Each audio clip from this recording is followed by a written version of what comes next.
കേൾക്കാനാവാത്തതൊന്നും ദൈവത്തിന്റെ ചെവി കേൾക്കാഞ്ഞിട്ടല്ല, ചെവി അടഞ്ഞു പോയത് കൊണ്ടുമല്ല.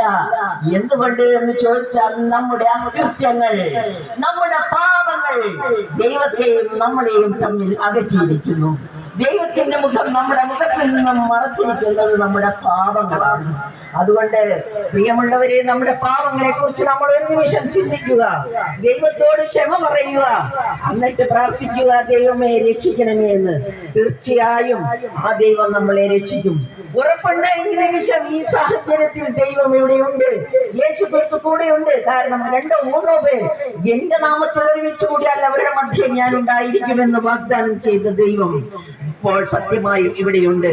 ഈ അങ്ങാടിയെ സംബന്ധിച്ചിടത്തോളം വാസ്തവത്തിൽ ഇതൊരു അനുഗ്രഹിക്കപ്പെട്ട നിമിഷങ്ങളാണ്. കാരണം ഇപ്രകാരം ബൈബിളിൽ പറയുന്നു, വിശുദ്ധ ഗ്രന്ഥം നമ്മോട് പറയുന്നു, എവിടെയൊക്കെയാണ് എന്റെ വചനങ്ങൾ പ്രസംഗിക്കപ്പെട്ടത്